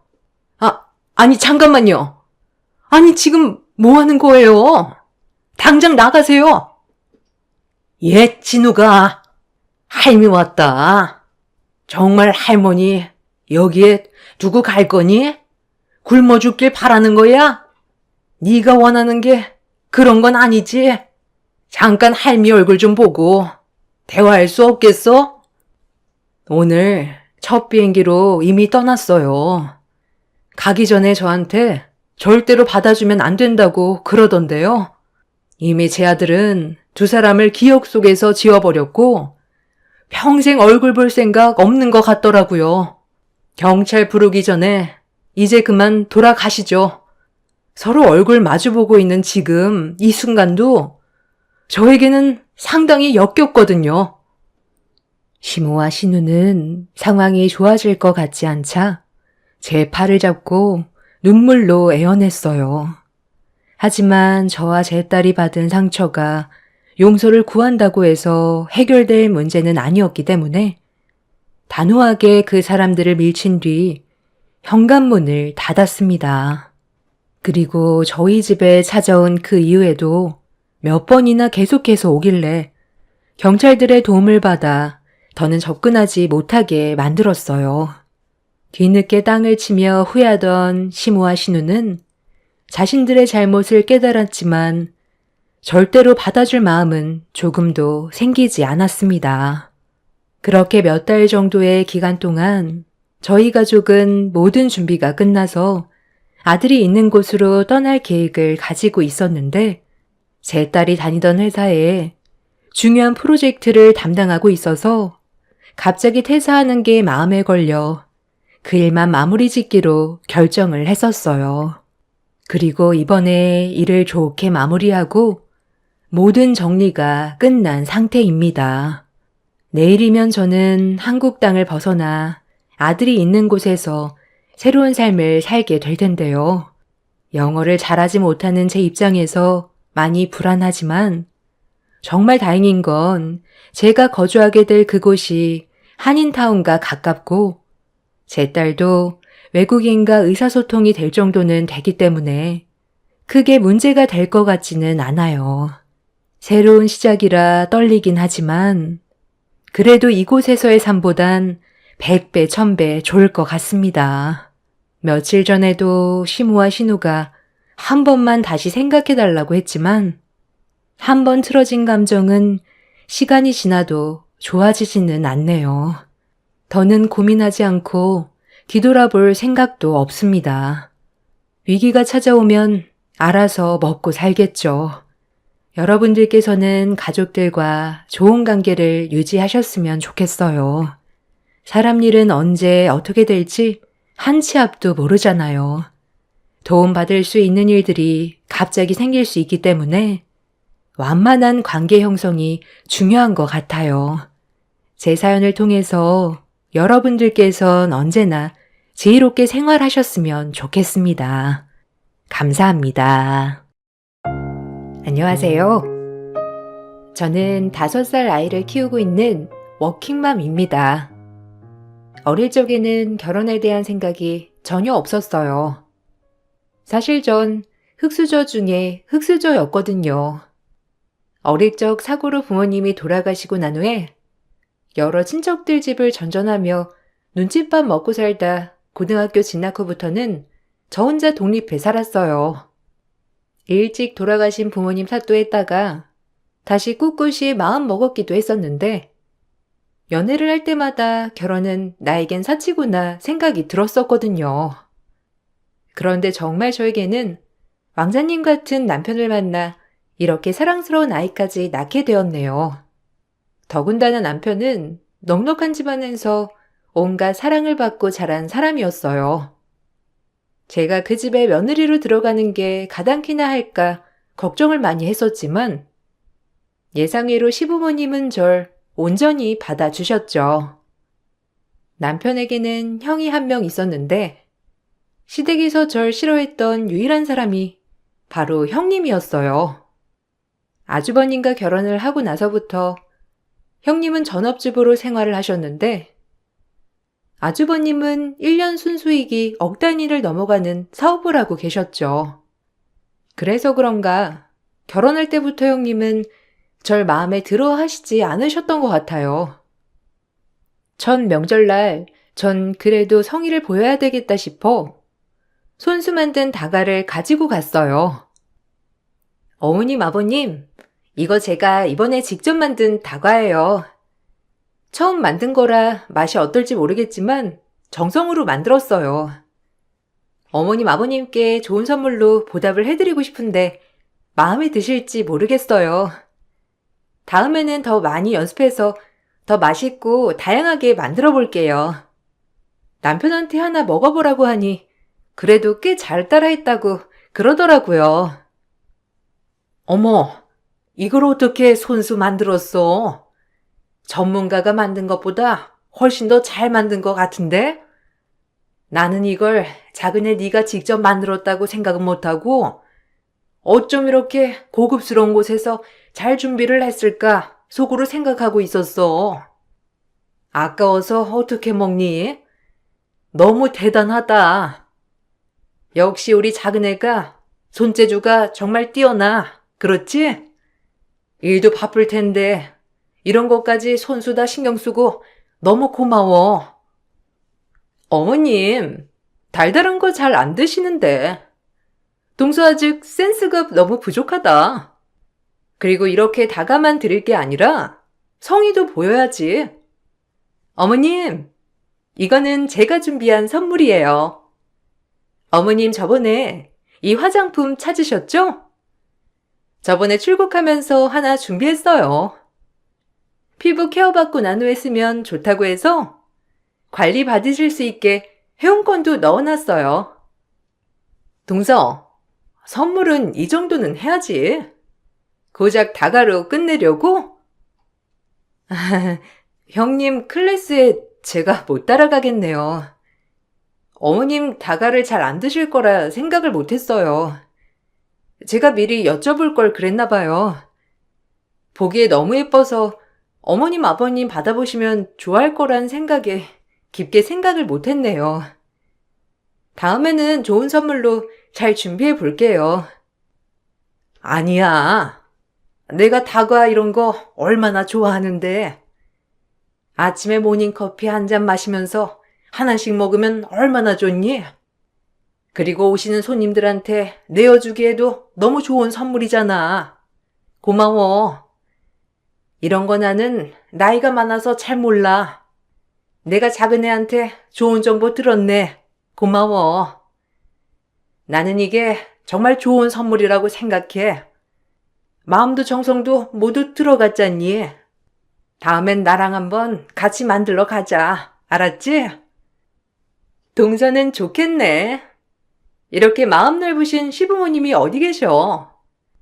동서 이번이 첫 명절이니까 이렇게 넘어가는 거 알지? 안 그래도 내가 동서 이럴까봐 말 좀 해주려고 했는데. 다음에는 나한테 좀 물어보고 준비해. 솔직히 동서는 이럴 때 어떤 거 준비해야 하는지 모를 거 아냐. 형님은 처음부터 저를 무시하고 비아냥거리시기도 했어요. 그냥 툭툭 던지는 말뿐이었는데도 전 깊은 상처가 되기도 했죠. 처음에는 제가 자격지심이 있어 형님의 말을 조금 오버해서 듣는가 생각도 했었어요. 그렇지만 시간이 지날수록 형님이 절 무시하고 있다는 게 확신할 수 있었는데 어느 날은 가족 모임을 하고 돌아오는 길에 형님이 전화를 하셨어요. 동서, 오늘 약속 어디서 있다는 거 안 들었어? 아무리 퇴근하고 바로 왔다지만 좀 옷차림이 성의 없는 거 아니야? 동서 좀 괜찮은 옷은 없었어? 아마 다른 시댁 식구들도 비슷하게 생각을 했을 텐데 동서한테 뭐라고 말을 못할 것 같아서 내가 총대를 매는 거야. 동서 좀 옷 제대로 된 걸로 준비해. 아무리 전에 어떻게 살았다고 하지만 지금은 시댁 수준에 맞춰야 하지 않아? 네? 제 옷차림이 왜... 저 오늘 깔끔하게 입었는데요. 저번에도 형님이 뭐라고 하셔가지고 오늘은 그냥 전체적으로 깔끔하게 입었는데 남편도 괜찮다고 했거든요. 뭐가 좀 이상했나요? 너무 아무것도 꾸미지 않아서 그런가요? 동서, 그런 자리는 못해도 가방 하나 아니면 주얼리 하나 제대로 된 거 하고 다녀야지. 동서, 명품 브랜드 이런 거 잘 모르지? 하긴 동서하고 다니는 옷들 보니까 모를만도 하더라. 그래도 이젠 공부를 좀 해야 하지 않아? 시부모님이 마음이 좋으셔서 그런 거지.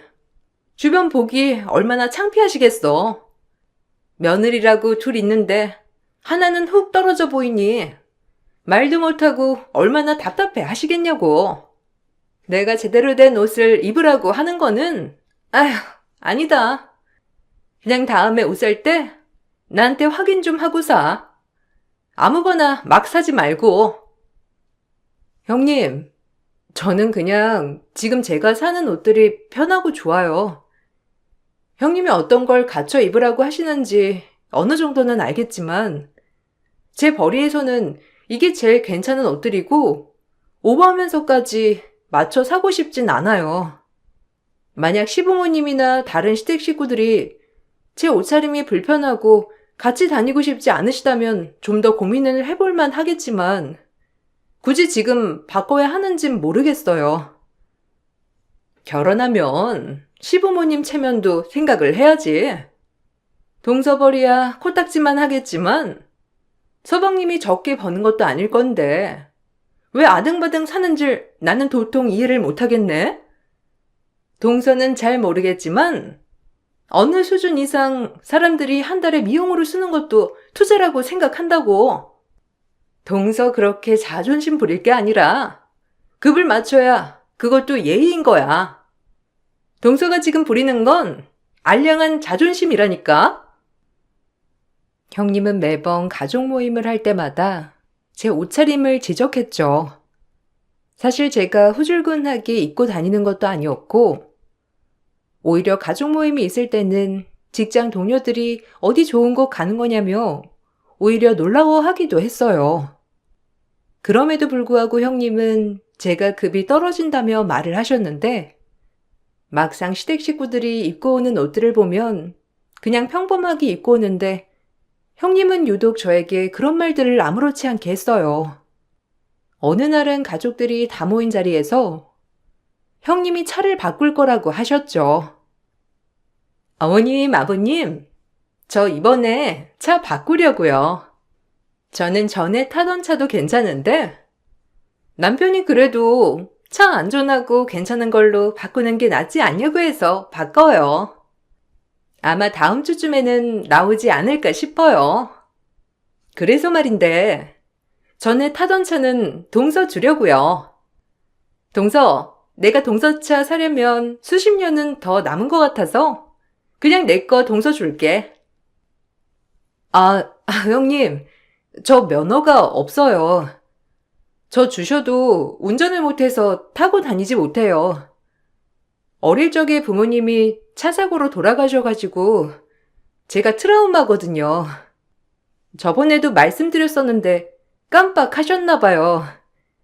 면허는 아직 딸 생각은 없고 아마 앞으로도 면허는 못 딸 것 같아요.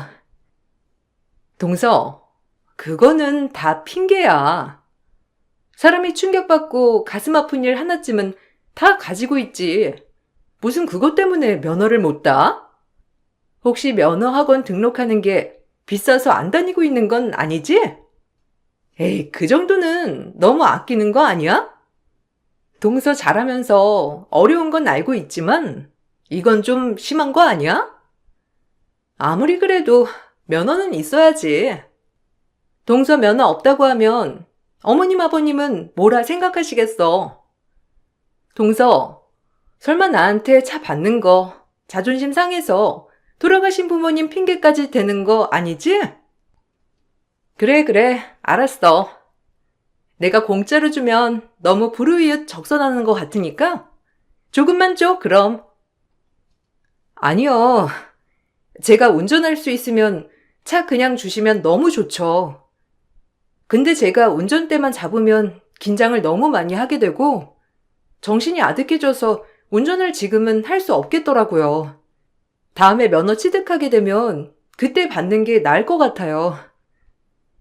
어느 세월에 면허를 딴다고. 내가 보기엔 핑계 같은데? 동서 이런 거에 자존심 세우면 안 되는 거야. 원래 부족할수록 자존심이고 뭐고 다 필요 없고 받을 건 받아야지. 에휴, 그래. 동서가 얼마나 자존심이 센데. 이걸 그냥 꽁으로 받겠어. 내가 동서 성격을 모르는 것도 아니고. 나는 동서 이런 거 챙겨주면 엄청 고마워할 줄 알았는데. 그래도 자존심은 챙기나 보네?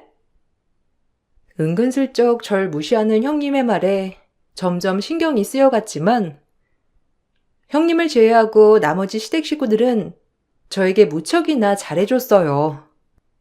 특히 결혼 후에도 계속해서 일을 한다는 소식을 듣고서 시모가 항상 절 걱정해 주셨어요. 형님은 그런 시모의 태도를 보고선 더 절 마음에 들어하지 않으셨던 것 같아요. 둘째야, 일하는 거 힘들지 않니? 안 그래도 내가 이번에 가족들 보약 지으면서 네 것까지 넉넉하게 지어서 보냈어. 기력 회복에 좋은 약재 넣어서 푹 고아 만든 거니까 골고루 잘 챙겨서 먹어. 주변에 물어보니 요즘 애들이 얼마나 힘들게 일하는지 다들 안쓰럽다고 하더구나. 우리가 너무 우리 욕심에 자주 만나서 보자고 했지? 다음에는 굳이 피곤한데 나오지 말고 한 달에 한 번 아니면 2달에 한 번 그 정도만 얼굴 보고 소식 전하자꾸나. 어머님, 감사해요. 늘 이렇게 배려해 주시고 생각해 주시니 정말 감사드릴 뿐이에요. 그래도 전부터 제가 열심히 하고 싶었던 일이라서 그런지 점점 하면서 더 재미 느끼는 것 같아요. 결혼 전에는 그냥 힘들다고만 생각했었는데 결혼하고 나서 생각도 많이 달라지고 긍정적으로 변했어요. 거기다가 이번에 회사에서 좋은 소식까지 있다고 하니 저 결혼은 정말 잘한 것 같아요. 그래, 우리 동서는 땡 잡았지. 솔직히 서방님은 동서보다는 좀 잘 사는 집 외동들한테 장가가는 게 더 잘 어울리지. 내가 동서랑 결혼한다고 주변에 말하니까 얼마나 뜯어 말리라고 했는지 알아? 서방님 정도면 괜찮은 사람 줄을 섰을 텐데. 어쨌든 그만큼 끈질기니까 동서도 죽기 살기로 서방님 꼬셨겠지. 어머님, 요즘은 마트 일하는 사람들이 더 갑질해요. 동서도 마트에서 일하니까 뭐 더하면 더했지 덜하지는 않을걸요? 큰애야, 아무리 그래도 그렇게 말하는 건 아닌 것 같구나. 아침마다 일찍 일어나서 출근 준비하고 퇴근해서도 얼마나 힘들겠니? 둘이서 고생하며 돈 벌고 알콩달콩 사는 걸 보니 대견하기도 하고 안쓰럽기도 해서 그래. 큰애야 가사만 신경 쓰면 되지만 작은애는 가사도 해야 하고 바깥일도 해야 하잖니. 아무리 남편들이 도와준다고 해도 어쨌든 신경이 많이 쓰이니까 말이야. 어머님, 요즘 애들이 얼마나 영악한데요. 자기 맞벌이 하니까 남편도 똑같이 집안일 해야 한다고 시키는 사람들이 얼마나 많은데. 동서도 그럴걸요? 서방님이 월급은 몇 배는 더 많이 받아도 동서는 똑같이 살림해야 한다고 할 텐데 어머님은 그런 거 화나지 않으세요? 나는 나중에 내 자식이 와이프한테 그런 소리 듣는다고 하면 복장 터질 것 같은데. 형님은 제가 하지도 않은 말이나 행동을 마치 하는 것처럼 말하기도 했죠. 그럴 때마다 아니라고 해명하기도 했지만 오히려 그 말에 반응을 하면 형님은 역시나 그렇구나 하면서 확정을 해버리니 아예 반응을 안 하게 됐어요. 그래서 그런가 형님은 날이 갈수록 저에 대한 공격성을 더 뚜렷하게 보이셨죠. 어느 날은 일하고 있다가 핸드폰을 확인해 보니 형님의 부재중 전화가 여러 건 찍혀 있더라고요. 형님, 저한테 전화하셨어요? 10통화 넘게 찍혀 있던데. 일하고 있어가지고 형님 전화를 못 받았어요. 무슨 일 있으세요? 여러 번 전화 거신 거 보니까 급한 일로 저한테 연락 주신 것 같은데 급한 일 있으신 거예요? 아, 그 전화? 아까 내 친구들이랑 동선의 백화점에 들르면서 전화한 거야. 내 친구들 알지? 걔네들 다 재벌집에 시집 갔거든. 내가 동서 일하는 곳에는 안 갔으면 좋겠다 싶었는데 딱 거길 가겠다고 하니 어쩌겠어. 혹시라도 거기서 마주치면 너무 난감하잖아? 그래서 나 보더라도 모른 척 해달라고 하려고 그랬지. 근데 가다가 다들 급한 일 있다고 가가지고 괜찮았어. 근데 동서는 일하면서 전화도 못 받는 거야? 아, 근무 중에는 통화는 잘 안 하고 있어서요. 근데 왜 모르는 척 하라고 하신 거예요? 형님 오셨어도 저랑 마주치지는 않으셨을 것 같긴 하지만 살짝 좀 서운하네요. 제가 형님 아는 척 하는 게 불편하셔서 그래요? 아니, 솔직히 좀 그렇잖아. 같은 시댁에 시집 왔는데 누구는 여유롭게 생활하고 누구는 치열하게 돈 벌고 그러면 약간 주변에서 이상하게 보거든. 내가 그리고 동서 배경 이런 건 지인들한테 하나도 말을 안 해놓아가지고 다들 그런 건 잘 이해를 못 하더라고. 그냥 그렇구나 하고 생각해. 서운할 게 뭐가 있어? 동서 배경이 좀 그런 건 사실이고 백화점에서 일하는 것도 사실인데. 형님의 날카로운 말들은 제가 주변 사람들에게 주목을 받거나 칭찬을 받을 때 더 심해졌어요. 어느 날 가족여행을 갔던 날이 있었는데 그날 일정에 문제가 생겨 숙소에서 직접 밥을 해 먹어야 하는 상황이 되었어요. 어릴 적부터 전 혼자 살면서 이것저것 다 해 먹어 봤으니 재료나 이런 거 부족해도 식사를 준비할 수 있었죠. 그걸 보고선 시댁 식구들이 절 많이 칭찬해 줬어요. 재수씨, 역시 재수씨는 손재주가 좋네요. 안 그래도 내가 저번에 집에서 재수씨가 했다던 찌개 먹고 반했는데, 역시 재수씨야. 진짜 식당 하나 차려도 인기 많겠어요. 재수씨가 손맛이 이렇게 좋으니까 동생이 매일 집에 일찍 들어가려고 하는 거네요. 어떻게 재료도 별로 없고 양념들도 부족한데 뚝딱 요리를 할 수가 있어요. 정말 신기하네. 형, 대박이지? 와이프가 음식 솜씨가 정말 좋다니까? 안 그래도 내가 매번 얘기하잖아. 진짜 맛있다고. 나는 와이프가 이렇게 요리를 잘하는지 이번에 같이 살면서 더 느꼈다니까? 연애할 때 도시락 싸준 거 먹고선 사온 거 아닌가 의심할 만 하지? 그래. 네가 안 그래도 연애할 때고 결혼하고 나서도 재수씨 음식 솜씨가 너무 좋다면서 매번 말했잖아. 그때는 나도 못 믿겼는데 직접 이렇게 눈으로 보니까 진짜 대박이네. 재수씨는 어쩜 이렇게 뭐든 척척 잘해요. 나도 어느 정도 요리할 줄 아는데도 재수씨 손맛은 못 따라갈 것 같아.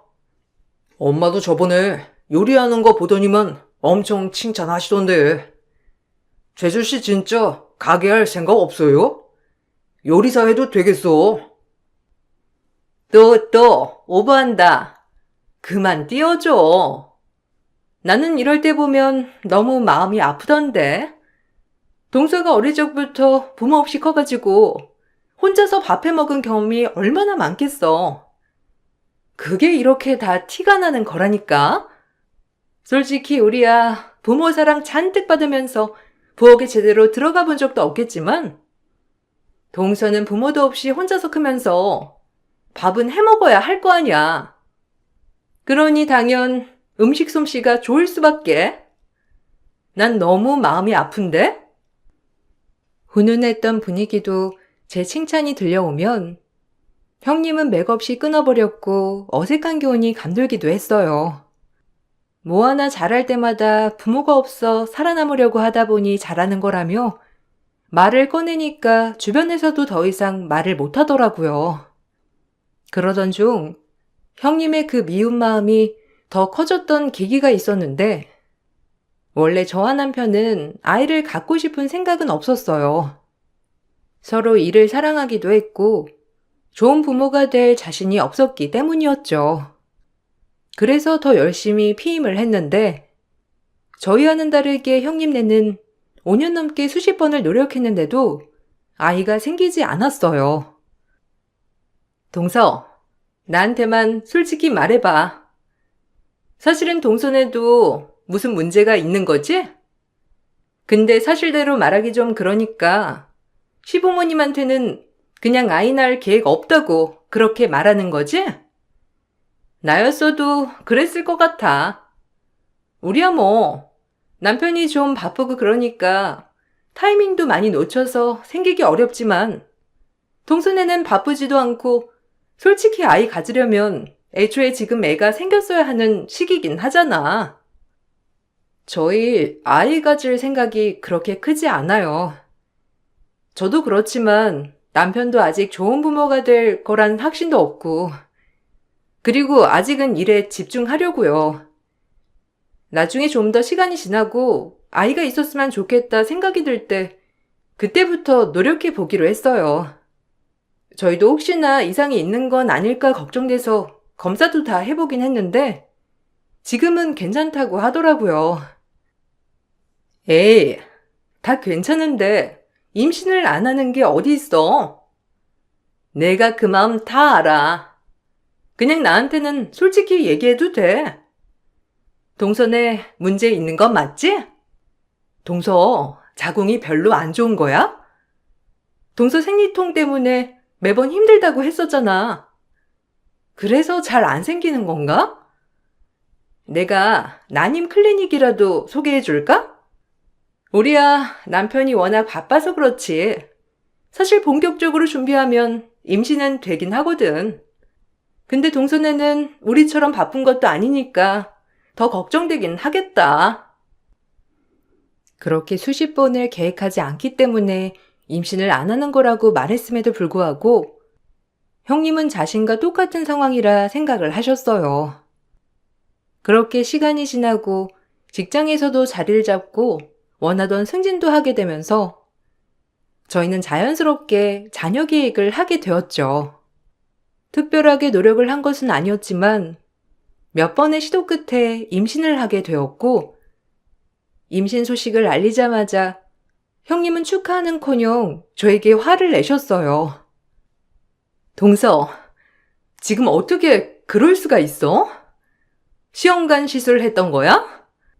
그렇게 아니라고 하더니만 결국에는 시험관을 했네. 어떻게 나한테 속여가면서 일을 저지를 수가 있냐고. 해도 너무한 거 아니야? 동서, 나 시험관 시술 어땠냐고 물어봤던 게 다 동서 임신하려고 그랬던 거지? 와, 동서 사람 그렇게 안 봤는데 진짜 무서운 사람이다. 아니요. 저희 시험관 안 했어요. 그냥 자연 임신이고 형님한테 시험관 물어봤던 건 그냥 안부 물어보다가 형님이 얘기 꺼내신 거잖아요. 애초에 제가 저희한테 문제 있는 거 아니고 그냥 당장 아이 계획이 없었을 뿐이라고 여러 번 얘기를 했는데도 형님이 마음대로 생각하셨고요. 그럼 지금 내가 화내는 게 이상하다는 거야? 동서 생각을 해봐. 세상 천지에 동생이 형보다 먼저 아이를 낳는 집안이 어디 있어? 이렇게 되면 나중에 아이들끼리 족보가 꼬이는 거라고. 그런 것도 좀 생각해가지고 임신해야 하는 거 아니야? 아무리 내가 맏며느리라곤 하지만 어떻게 집안 생각은 하나도 안 할 수가 있냐고. 동서 해도 너무한다 정말. 임신을 하고 나서부터 만날 때마다 저에게 불평불만을 말하더니 출산을 하고 나서도 아이가 못생겼다는 둥, 머리가 큰 것 같다는 둥, 콧대가 없다는 둥 매번 시비를 걸곤 했습니다. 그러던 중 아이가 돌 즈음 남편과 상의를 해 전 복직을 하게 되었고 남편은 육아휴직을 하게 되었어요. 그동안 애정을 갖고 다녔던 회사였기에 시댁 식구들 모두 제 복직을 응원해줬죠. 저도 고민을 정말 많이 했지만 10년 넘게 근무를 해온 곳이었고 제가 온 힘을 다해 근무를 했던 걸 알았던 남편은 감히 아이를 위해 모든 걸 포기하라고 하지 못하겠다며 복직을 지지했어요.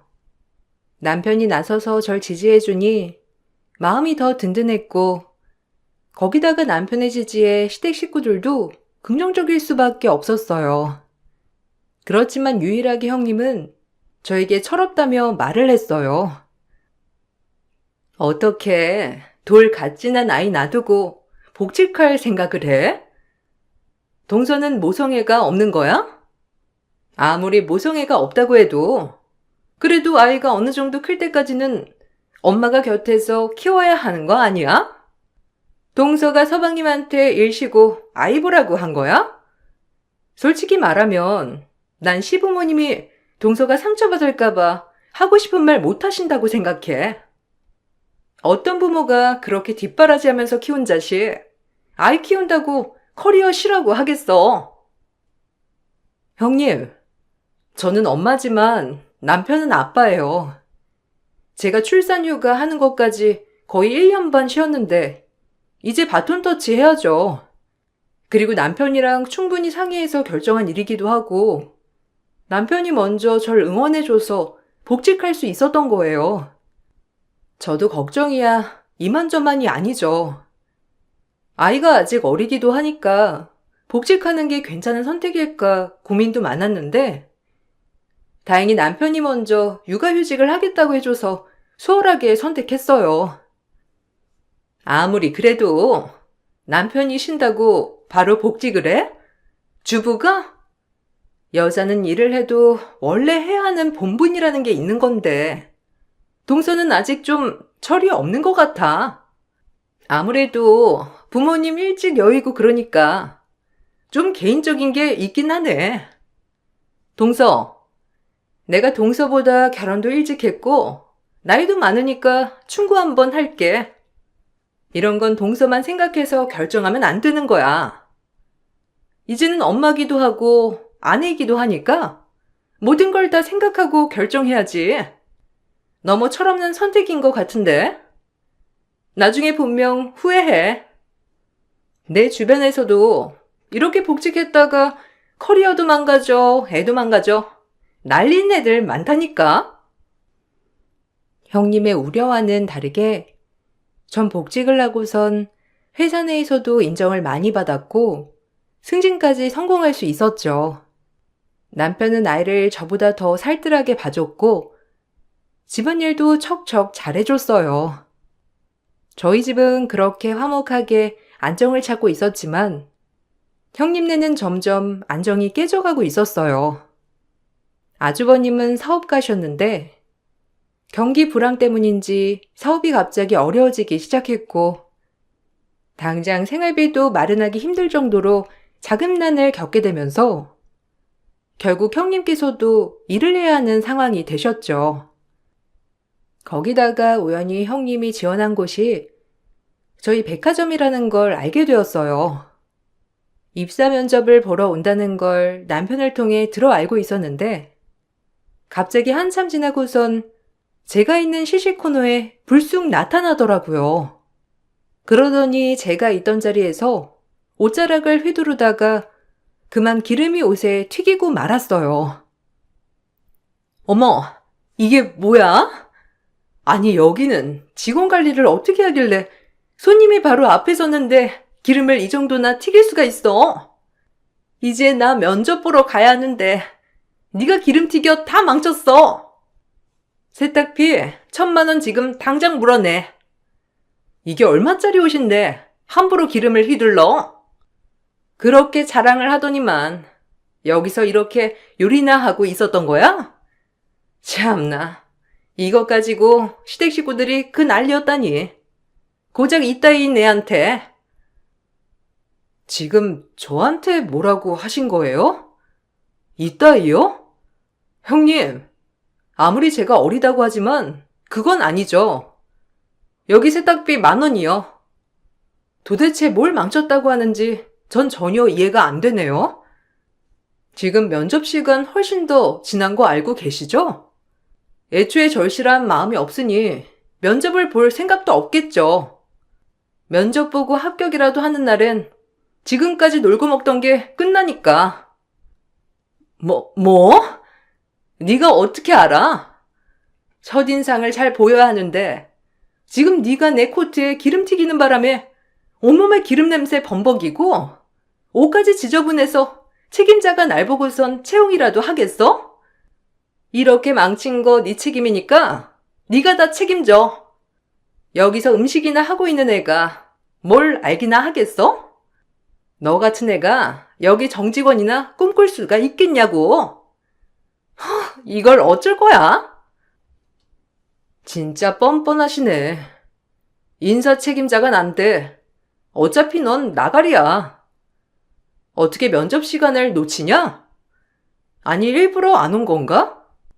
그동안 놀고 먹으면서 편하게 살았으니 이젠 고생길 좀 밟아봐야지. 앞으로 어떻게 되는지 정말 재밌겠네. 사실 형님은 제 직장에 대해선 전혀 관심이 없었고 단순히 마트에서 시식 아르바이트를 하는 줄 아셨던 거였어요. 그렇지만 전 백화점 전반적인 운영 관리를 담당하고 있었고 그날은 시식 코너에 갑자기 이슈가 생겨 직접 내려가 살펴봐야 했던 거였는데 마침 그 타이밍에 형님이 나타나셨던 거죠. 난리를 피우며 1,000만 원을 세탁비로 요구했다는 게 온 백화점에 퍼지게 되었고 결국 사장님 귀에까지 들어가게 되면서 형님의 행패는 시부모님 귀에도 들어가게 되었어요. 저와 남편이 만나게 된 가정에서도 사장님이 연결이 되어 있었거든요. 사장님은 시부모님과 친한 지인이셨고 그동안 저를 좋게 보셨던 사장님께서 좋은 신부감을 소개해달라는 시부모님의 부탁으로 남편과 연결을 시켜준 거였어요. 그렇게 형님의 행각은 모든 사람들에게 들통나고 말았습니다. 그 후로 아주버님은 형님께 이혼 청구를 하셨어요. 형님은 8년의 결혼 생활 동안 월 1,000만 원씩 사치를 부리고 있었거든요. 이번에 사업이 어려워지면서 생활비를 줄이게 되니 사치를 줄이지 못했던 형님은 아주버님 몰래 대출을 받기까지 했다더라고요. 형님은 억울하다며 저에게 부탁을 하셨습니다. 동서, 나 진짜 억울해. 남편한테 아무리 설명을 해줘도 내 말은 아예 듣질 않으니 어떻게 설명해야 할지를 모르겠어. 솔직히 동서는 나 이해하지? 여자들은 관리해야 할 게 너무 많잖아. 그 중에서 괜찮은 걸로만 한 거야. 내가 예쁘고 그래야 남편이 밖에서 딴짓 안 할 거 아니야. 동서는 나 이해하지? 그렇지? 솔직히 그때는 내가 잠깐 미쳤었나 봐. 동서한테 그렇게 한 건 미안하게 생각해. 근데 나도 마음이 힘들어서 그랬어. 형님, 마음이 힘들다고 다 그렇게 행동하진 않아요. 형님이 그러셨잖아요. 독하게 악착같이 살아서 어릴 적 힘들게 산 거 다 티난다고. 저는 그거 하나도 창피하지 않아요. 제가 악착같이 살아야 남편이고 저고 열심히 가정 꾸릴 수 있고 더 힘낼 수 있잖아요. 근데 형님은 한 번이라도 아주버님 생각해서 노력해 보신 적 있으세요? 그런 거 있으니 억울하신 거예요? 내가 할 줄 아는 게 뭐가 있겠어. 그냥 난 곱게 자랐으니까 결혼하고서도 가사 도우미 오셔서 다 해주시고 그러니 뭐. 그래도 이게 다 쓸 데가 있어서 쓴 건데 아무리 설명을 해줘도 안 되잖아. 동서가 한 번만 남편이랑 얘기를 해주면 안 되겠어? 남편이 다른 사람은 몰라도 동서 말은 들을 것 같은데. 그리고 어머님 아버님한테도 좀 잘 설명해줘. 어떻게 들으셨는지 어머님 아버님이 그때 얘기를 다 아시더라고. 혹시 동서가 그거 얘기한 건 아니지? 동서, 아무리 우리가 자라온 배경이 다르다곤 하지만 이런 식으로 복수하는 건 아니라고 생각해. 그 많고 많은 사람들 앞에서 그 난리를 피웠는데 아무도 모를 거라고 생각하는 게 더 웃긴 거 아닌가요? 왜요? 저 무시할 때는 그렇게 비웃더니만 본인이 무시당하니까 못 견디겠어요? 참나, 사람이 이렇게 화장실 가고 나오고가 다르다니까. 이보세요. 그렇게 억울하다고 말하고 싶으면 직접 가서 얘기를 하든가 말든가 알아서 해. 이렇게 끝까지 복장 터지게 하지 말고 본인 일은 본인이 알아서 해결하든가 말든가. 형님은 그 후에도 여러 번 저에게 연락을 했지만 전 다시는 받지 않았어요. 형님이 사치를 부리고 재산을 탕진한 내역이 존재했기에 이혼은 성립되었죠. 당연히 형님은 재산 분할도 제대로 받지 못했고 위자료를 내뱉어야 했어요. 위기를 겪고 있었던 아주버님은 형님과 이혼하시고 1년 뒤부터 다시 회복세를 찾았답니다. 반면 형님은 친정으로 들어갔다고 하는데 형님 친정에서도 쫓겨난 딸이 못마땅한지 나가라고 하는가 보더라고요. 8년을 경력 단절로 살았고 거기다가 특별하게 할 수 있는 일도 없으니 아마 취업도 제대로 하지 못하고 있는가 봐요. 안 그래도 요즘 자꾸만 집 보증금이 없어 나가지 못한다며 도와달라는 뻔뻔한 연락이 오고 있어요. 그렇게 무시하던 저에게 이런 부탁까지 하는 걸 보면 급하긴 한가 보다 싶기도 하네요. 남편은 차단하고 더 이상 신경 쓰지 말라고 하는데 정말 이제는 형님과의 질기고 질긴 인연을 끊어야 할 것 같네요. 여러분들은 사람의 배경이 아닌 그 사람 자체를 더 중요하게 생각하시나요? 저도 어쩔 때는 배경이 사람을 만든다고 생각을 하지만 역시나 사람의 본성은 어쩔 수 없는가 보다 생각이 들 때도 있네요.